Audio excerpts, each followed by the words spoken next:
À Almeria, en Andalousie, s'étend une véritable mer de plastique. Dans ces 32 000 hectares de serre, environ 100 000 personnes gagnent leur vie grâce à l'agriculture. La région fournit des fruits et légumes aux supermarchés de toute l'Europe, notamment 3,5 millions de tonnes par an à la France et l'Allemagne.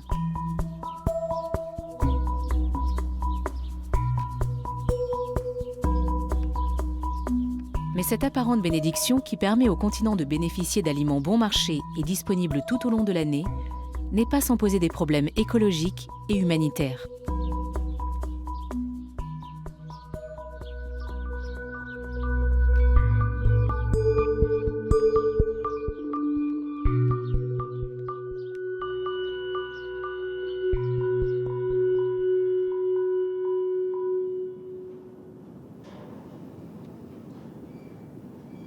À Almeria, agriculture et protection de la nature ne font pas bon ménage. Il nous semble donc important d'attirer l'attention sur les problèmes qu'engendre cette production agricole.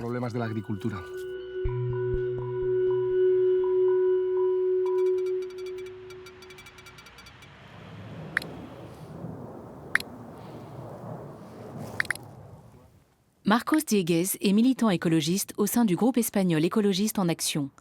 Avec son équipe, il fait la chasse aux dépôts illégaux de plastique dans la région. Derrière tout ça se cachent des raisons économiques. Éliminer ces déchets de façon réglementaire coûte de l'argent. Et comme leur propriétaire ne veut pas payer, il les a déposés ici.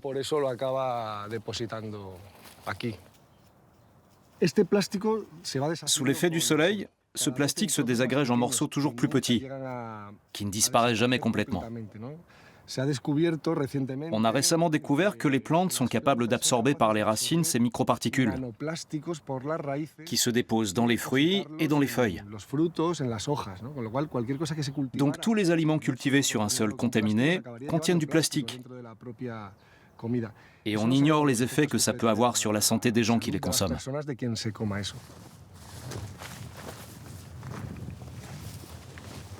Les décharges sauvages ne cessent de se multiplier.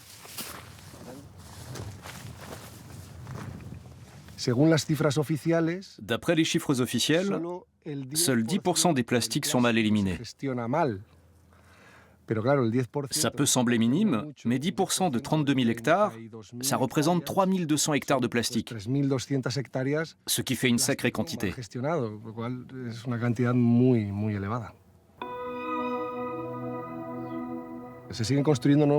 On continue de construire de nouvelles serres, alors que ce n'est clairement pas durable. La quantité de déchets qu'elles produisent et leur consommation en eau sont très élevées. L'expansion brutale des serres dans la région a pour conséquence de nombreux problèmes environnementaux.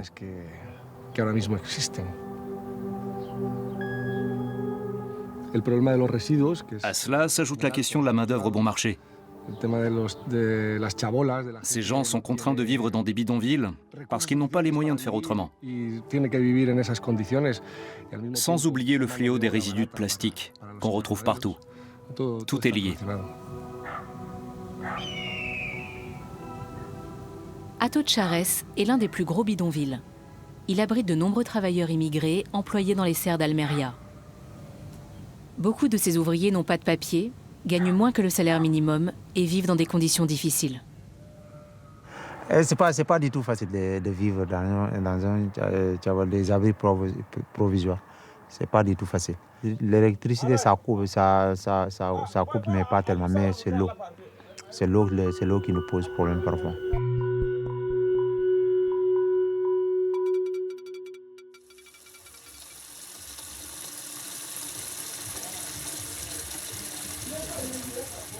Boubacar Cissé travaille 6 jours par semaine dans les serres.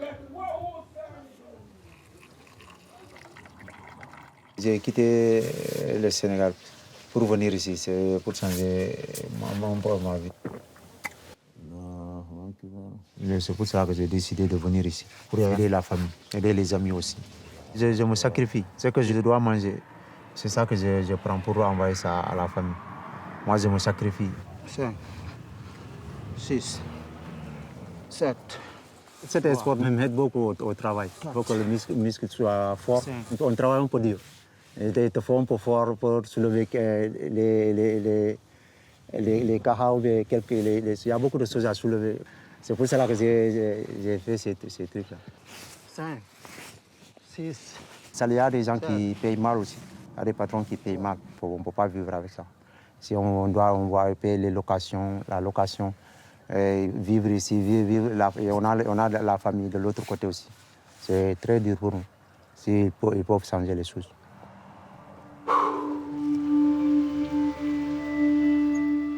Chaque matin, Boubacar se rend dans les serres pour récolter les tomates.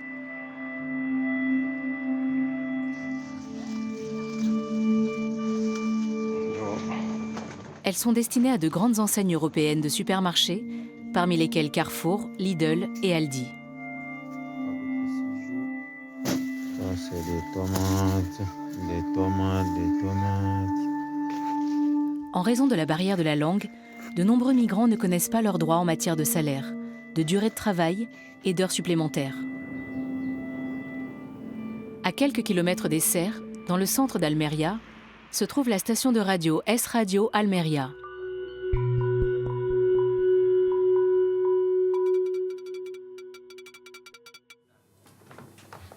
Victor Hernández Bru aborde régulièrement sur les ondes les problèmes et les inquiétudes des agriculteurs. Il invite souvent des exploitants de la région et défend les intérêts de l'agriculture intensive.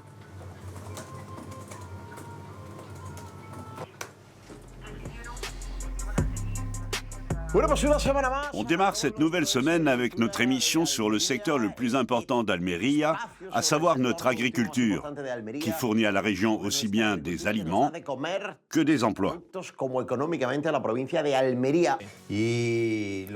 Victor est fier des performances de l'agriculture intensive.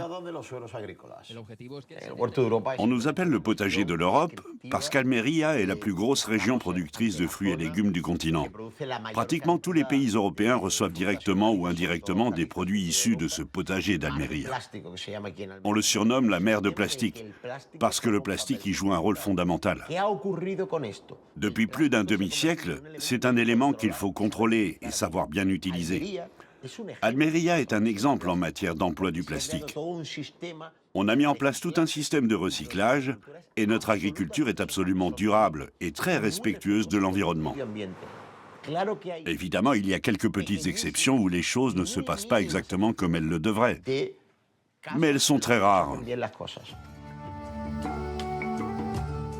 Le Premier ministre français dit qu'à Almeria, on a recours à des pesticides interdits en France, ce qui est totalement faux. La législation et les contrôles sont tout aussi rigoureux ici que dans le reste de l'Europe, ce qui n'est pas le cas au Maroc. Le premier marché vers lequel ce pays exporte, c'est la France. Et au Maroc, on ne contrôle pas l'utilisation de pesticides comme dans les cultures de l'Union européenne. Mais ça, le Premier ministre ne le dit pas. Il nous attaque et ne défend pas un secteur qui, en attendant, souffre. De nombreux agriculteurs de la région d'Almeria achètent déjà des terres au Maroc, où les contraintes environnementales et les salaires sont moindres.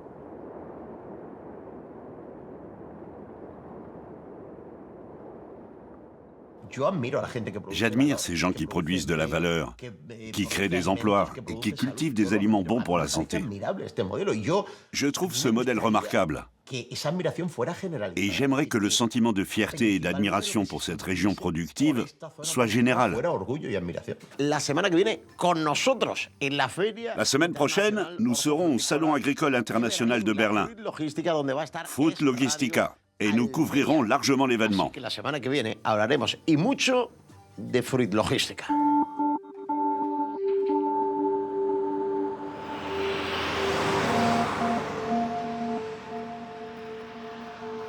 Le modèle commercial des agriculteurs de la mer de plastique englobe toutes les étapes de production, des semences à l'irrigation, en passant par l'empaquetage, la distribution et la commercialisation. Mais les coûts de revient grimpent, et produire de manière rentable est toujours plus difficile. De nombreux ouvriers se plaignent des mauvaises conditions de travail, de la chaleur dans les serres l'été, ainsi que du manque d'eau pour s'hydrater ou de protection pour travailler avec les pesticides. Il pulvérise pendant que je travaille ici. Je n'ai pas de chaussures spéciales. Regardez ça, je travaille seul. Tout est cassé. J'ai juste un masque, aucune protection, ni aucun gant. José García Cueva est porte-parole du syndicat SOCSAT à Almeria. Il milite pour de meilleures conditions de travail. Cette vidéo montre des ouvriers qui pulvérisent des produits phytosanitaires. L'un d'eux tient le tuyau. Comme on le voit, il est torse nu et porte uniquement un masque en papier. C'est illégal. Des journalistes, des hommes d'affaires et des agriculteurs reprochent à José et au syndicat d'exagérer les problèmes des ouvriers, voire d'en inventer certains. Ils disent que tout ce que dénonce le syndicat n'est que mensonge, que tout est parfait et suit les règles. Mais toutes ces histoires, ce sont les ouvriers qui les dévoilent. Ce sont eux qui se transforment en journalistes et qui dépeignent la réalité dans laquelle ils vivent à travers ces vidéos. Cet ouvrier est tombé d'un chariot qu'ils utilisent dans les serres pour être en hauteur. Il s'est cassé les 2 jambes et l'entreprise l'a laissé en plan. Quand l'histoire est sortie, elle a eu pas mal de répercussions. Ça a rendu possible l'intervention de l'inspection du travail et peut-être que ça va faire bouger les choses.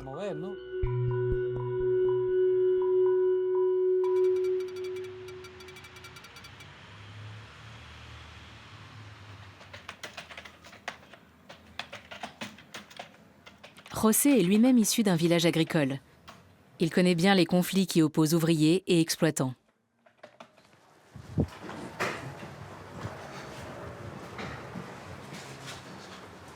Bueno, siéntate. 6 mois. Tu travailles là-bas depuis 6 mois et il ne t'a toujours pas payé? Non, rien, on est seulement nourris. Vous n'avez pas parlé de contrat avant? Si, mais il a dit que je devais payer pour pouvoir travailler pour lui. Il voulait que tu payes pour avoir un contrat. Il t'a demandé combien? 5 000 euros. Je vois. Ce travailleur immigré a donc travaillé sans être rémunéré pendant 6 mois pour régler les 5 000 euros demandés et obtenir son contrat. Il a besoin de ce contrat pour déposer une demande de permis de séjour auprès des autorités. Ici, vous pouvez voir divers dossiers de litige. Ils concernent principalement de grandes entreprises locales, comme Biosabor. Il y a peu, on a remporté un procès contre le licenciement abusif d'une 40aine de travailleurs.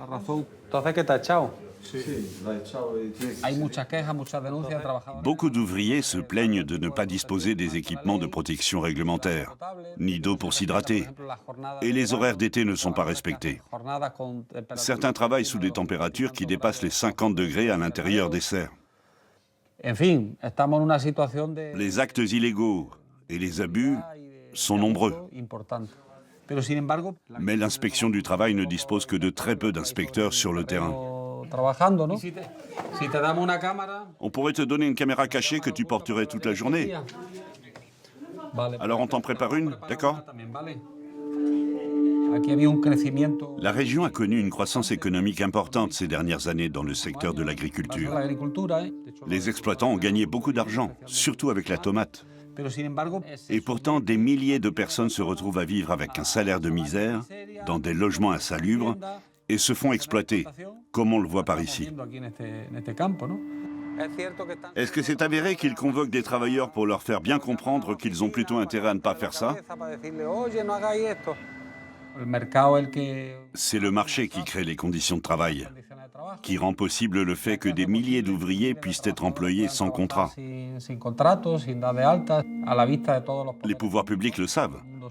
Tout le monde sait que ces personnes travaillent dans les champs sans aucun droit. Et pourtant, du côté des autorités, rien n'a jamais été entrepris pour changer les choses.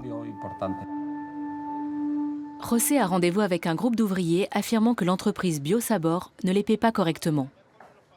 Si elle ne leur verse toujours rien, ils se mettront en grève.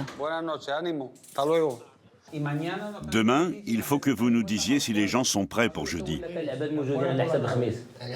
On les mobilise pour jeudi.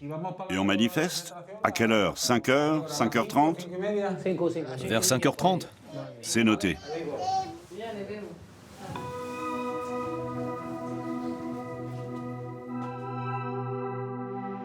Le problème des déchets plastiques des serres n'est toujours pas résolu, lui non plus.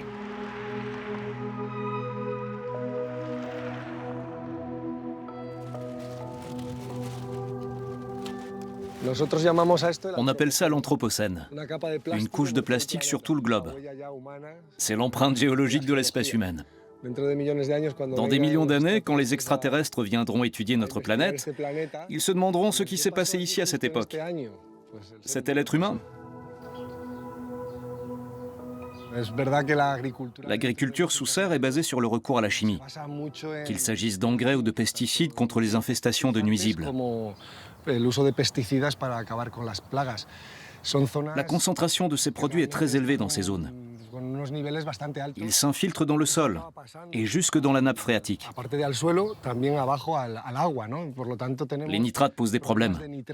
On constate un excès de fertilisants dans tous les aquifères de la région, à tel point que l'eau n'est plus potable.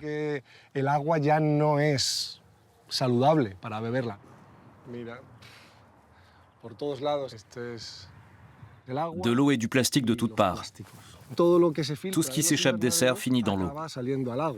Ce plastique se répand plus lentement parce qu'il n'est pas dans le lit d'un torrent. Mais quand c'est le cas, il suffit qu'il pleuve un peu, comme ça se produit chaque année normalement, et tout ce plastique ainsi que d'autres produits toxiques finissent dans la mer.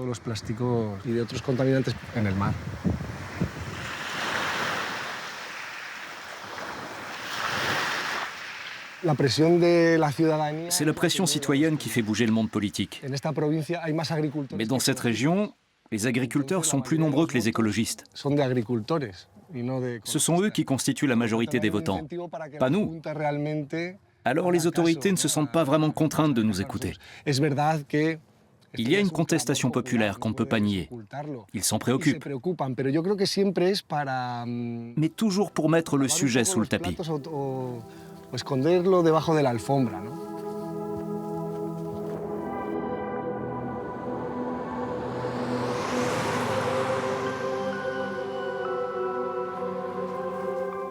Esther Molina est agricultrice bio et montre que d'autres solutions existent. Elle n'utilise aucun pesticide, pas même ceux autorisés par les cultures biologiques. Elle recycle tout son plastique et contrôle soigneusement sa consommation d'eau. En tant qu'habitante d'Almeria, le plus important pour moi, c'est l'eau. Pas seulement parce que c'est indispensable pour les cultures, mais parce que c'est comme de l'or liquide. J'irrigue grâce à l'une des plus grandes stations de désalinisation d'eau d'Europe. Je puise aussi un peu, mais vraiment très peu, et je récupère l'eau de pluie. Être agriculteur, ce n'est pas vivre de l'agriculture. Notre vie, c'est d'être agriculteur. Ce n'est pas un travail comme les autres.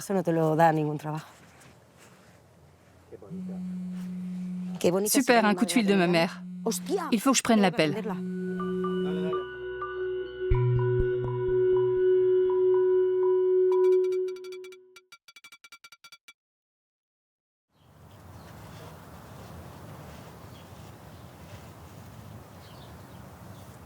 Pour combattre les nuisibles comme la mineuse de la tomate, Esther mise sur certaines plantes et des insectes auxiliaires avec l'aide d'Isa, une spécialiste de la lutte biologique contre les nuisibles. Viens voir. J'y crois pas. Je te l'avais dit. C'est une larve d'un insecte qui se nourrit de la mineuse. Je m'en réjouis. La mineuse est la pire ennemie de la tomate.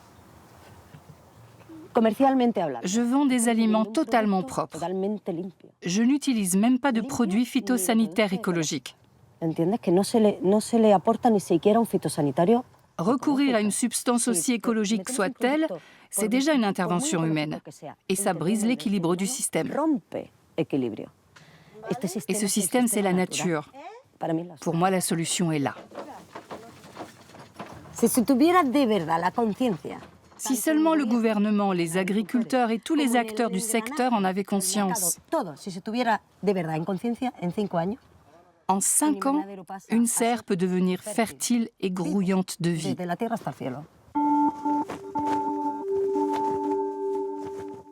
Les supermarchés vendent les produits bio nettement plus chers que les autres.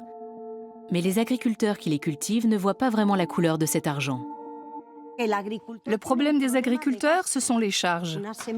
Acheter des semences pour 1 hectare coûte 10 000 €. Remplacer une bâche en plastique revient à 20 000 €. Sans oublier l'eau, les salaires. Donc c'est de moins en moins rentable. Dans les supermarchés de la région, je vois des tomates à 10 € le kilo. Simplement parce qu'elles sont bio. C'est une supercherie monumentale. Elles coûtent au moins le double des tomates conventionnelles. C'est une stratégie de marché des grandes enseignes de distributeurs. Ce n'est ni le consommateur ni moi qui en profitons. Esther milite pour la mise en place d'un système d'étiquetage. Le consommateur n'est pas du tout informé. Même dans le bio, il existe différentes catégories. Il faudrait que le consommateur ait accès à ces renseignements par le biais d'un QR code, d'une étiquette ou d'un chiffre, par exemple. Quelque chose que le consommateur puisse lire rapidement. C'est une valeur ajoutée qui permet d'acheter en connaissance de cause et de savoir ce qu'on est prêt à payer pour un produit. Un tel système serait bénéfique pour le consommateur. Reste à savoir si cela changerait quelque chose à l'existence précaire des saisonniers qui vivent dans les bidonvilles.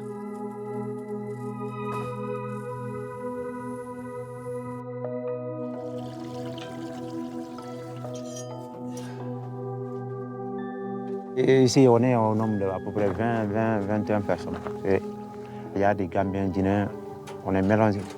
C'est le melting pot. Vraiment que c'est pas facile, mais comme nous sommes tous des étrangers ici, on essaie de partager les choses. Ouais. Où est-ce que tu as appris à cuisiner? J'ai appris à cuisiner depuis Sénégal. Ah oui? C'est avant de venir ici. Et avec qui t'a appris à cuisiner? Avec ma maman. J'ai aidé la maman souvent à cuisiner.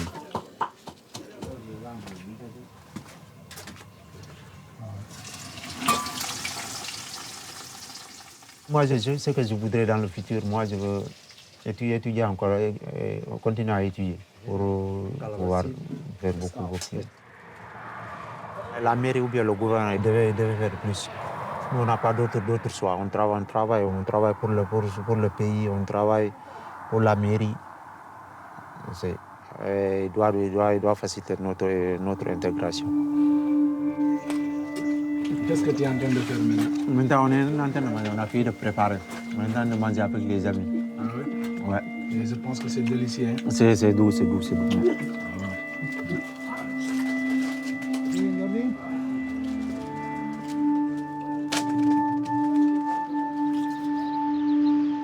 De nombreux immigrés sont entrés illégalement sur le territoire et n'ont pas de papier. Victor, l'animateur radio, critique cet état de fait. Bien que les immigrés constituent une main-d'œuvre bon marché qui favorise la croissance économique d'Almeria. En ce moment, nos frontières sont une passoire. Nos concitoyens ne savent pas qui entre dans le pays. Il ne s'agit pas là de racisme. La question est de savoir si on respecte les frontières. Et si ce n'est pas le cas, alors il faut les supprimer.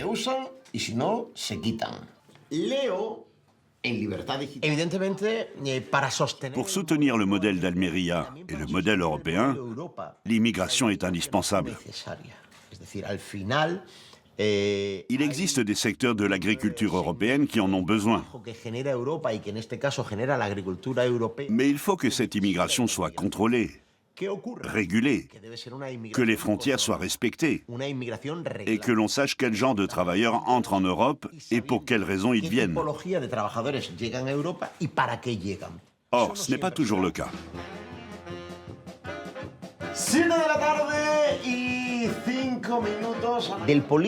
De mon point de vue, la politique devrait davantage défendre les structures de production, car c'est d'elles que dépend tout le reste de la chaîne de valeur. Le moteur de la société, ce sont les entreprises, des petites exploitations de serre à Almería, aux grands groupes comme les enseignes de supermarchés. Au bout du compte, elles créent de l'emploi. Des gens gagnent leur vie grâce à elles. Alors ce qu'il faut par-dessus tout, c'est les défendre. Victor reproche à José et aux syndicats de s'attaquer au secteur agro-industriel. Il les accuse de mener une campagne de diffamation, de criminaliser, d'insulter et de discréditer tout le système de production agricole d'Almería.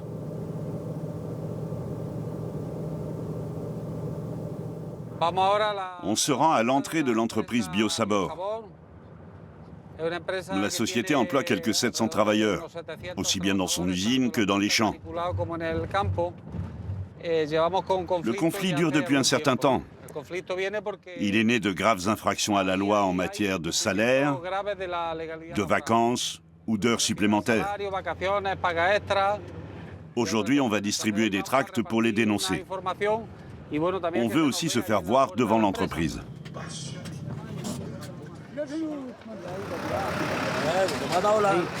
Si tout ça ne se règle pas, guerre, guerre, guerre il y aura. Si tout ça ne s'arrange pas, combat, combat, combat il y aura. Pour José, les agriculteurs ne sont plus libres de leurs décisions, mais soumis aux intérêts des grosses multinationales qui leur vendent les semences et parfois aussi l'eau.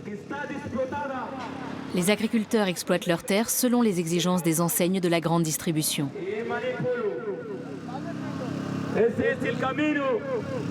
C'est la voie à suivre pour toutes les personnes qui souffrent dans les champs. On ne lâchera rien. Ce qu'on veut, c'est du respect, travailler dans la dignité et non sous la menace.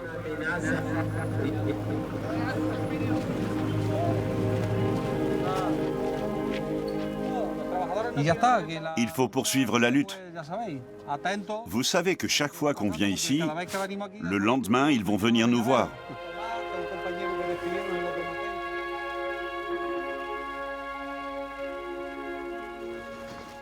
Les producteurs comme Esther ont compris l'importance qu'ont les travailleurs et l'environnement. L'agricultrice essaie de produire de manière à la fois durable et bon marché dans des conditions équitables.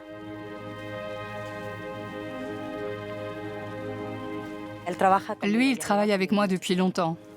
Je considère les ouvriers comme un élément fondamental du succès. Ils travaillent de la manière dont j'ai besoin, alors je peux rentrer à la maison l'esprit tranquille. J'ai confiance en eux et on forme une équipe. C'est une bonne patronne. C'est pour ça qu'elle est là depuis longtemps. Quand un patron est mauvais, il ne dure pas. Ils savent que je respecte beaucoup l'environnement et ils en prennent aussi soin. Ils ne considèrent pas ma biodiversité comme de mauvaises herbes. Ils connaissent ma méthode de travail et ils font attention à leur santé. Sans eux, je ne pourrais pas y arriver. Si je les perds, je ne peux plus cultiver. Tout simplement. Il faut donc que je les bichonne et que je les respecte. Je suis très satisfaite de leur travail.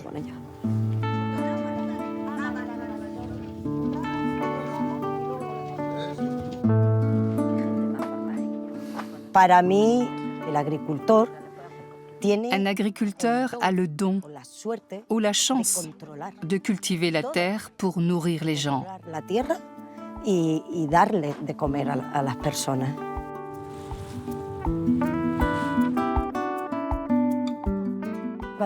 Quand je parle de mes terres, je ne veux pas dire qu'elles sont uniquement à moi.